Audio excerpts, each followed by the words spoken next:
क्या दिल्ली के अंजलि हत्याकांड में लीपापोती की कोशिश की जा रही है? क्या इस कांड को लेकर पुलिस और निधि दोनों ही अधूरा सच बता रही हैं? अंजलि की मौत से लेकर पोस्टमार्टम, एफआईआर और जांच में पुलिस की नाकामी सामने आ रही है। ऐसे में तमाम सवालों पर विशेष मेहमानों और एक्सपर्ट्स के साथ बड़ी चर्चा हम करने वाले हैं, लेकिन उसके पहले यह रिपोर्ट देखिए।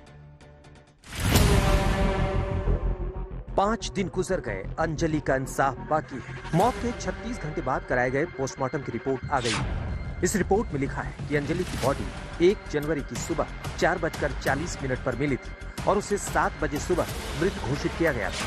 36 घंटे बाद 2 तारीख की शाम को पोस्टमार्टम शुरू हुआ और उस पोस्टमार्टम में 3 डॉक्टरों के पैनल ने जो पाया उसके मुताबिक अंजलि को 36 जगहों पर करीब 40 जख्म थे। बॉडी में से ब्रेन का हिस्सा गायब था, खोपड़ी की हड्डी में ऊपर और पीछे फ्रैक्चर था, रीढ़ की हड्डी में फ्रैक्चर था, पीठ की तरफ पसली की हड्डियां दिख रही थीं, फेफड़े बाहर निकल गए थे, पेट में केवल आधा बचा खाना था, गुप्तांग में कोई चोट नहीं थी, दोनों पांव घुटने से नीचे पिसे जैसे दिख रहे थे। Semi digested food material present and wards are not affected, मतलब कि पोस्टमार्टम रिपोर्ट में एब्डोमेन में किसी भी तरीके का अल्कोहल पदार्थ नहीं पाया गया है। अगर क्वांटिफिकेशन पे जाना है, अल्कोहल था कि नहीं था, ये तो दूसरा से भी निकल आता है, लेकिन लॉस हुआ है और ये ब्लड लॉस की वजह से उसको शॉक हुआ है। डॉक्टरों ने पोस्टमार्टम में शरीर पर जो निशान पाए हैं उसमें चेहरे, पीठ और घुटने के नीचे तो घसीटे जाने के खूब निशान हैं, लेकिन दोनों हाथों में बांस एक कलाई के बीच उतनी गहरी चोट नहीं है।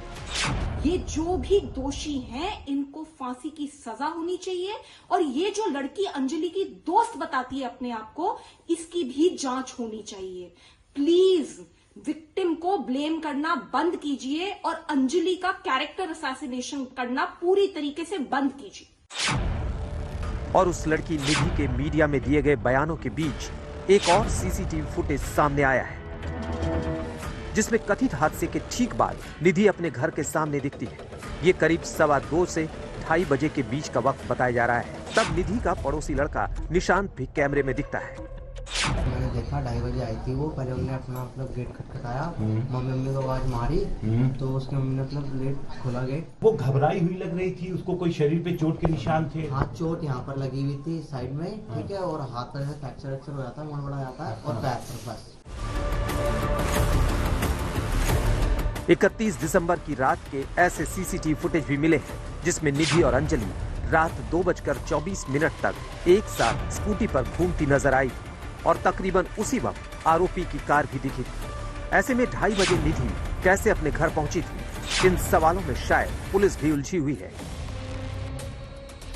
क्योंकि अभी तक पता नहीं कि अंजलि होटल से निकलने के बाद हादसे वाली जगह तक पहुंचने के बीच क्या क्या हुआ। रात 2:24 पर अंजलि निधि साथ थी। हादसा कितने बजे हुआ? अंजलि का फोन रात 10 बजे स्विच ऑफ हुआ था। वो फोन कहाँ है? होटल में किस बात पर अंजलि और निधि के बीच झगड़ा हुआ था? होटल के बाहर झगड़े के वक्त 4 लड़के भी मौजूद थे। वो कौन थे? शायद इन्हीं सवालों के जवाब तलाशने के लिए दोपहर में पुलिस एक बार फिर निधि के घर पहुंची थी, जो करीब 15 मिनट बाद चली गई। उधर फॉरेंसिक टीम सुल्तानपुरी थाने पहुंची, जहां अंजलि की स्कूटी की फिर से जांच की गई। इससे पहले हुई जांच में कार के आगे के बाएं पहिए के नीचे सबसे ज्यादा खून के धब्बे मिले थे। अंजलि की हत्या के सस्पेंस के बीच सियासत भी जोरों पर है। दिल्ली के डिप्टी सीएम अंजलि के परिवार वालों से मिलने पहुंचे। अंजलि के परिवार को 10 लाख रुपए के मुआवजे का ऐलान भी किया और एलजी को हटाने की मांग कर डाली।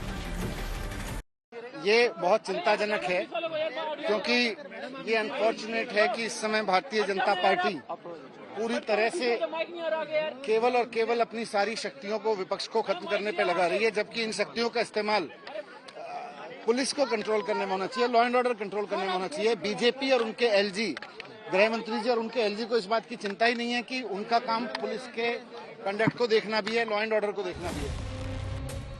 वैसे अंजलि केस में गृह मंत्रालय की ओर से भेजी गई स्पेशल सीपी शालिनी सिंह को भी अब रिपोर्ट देनी है।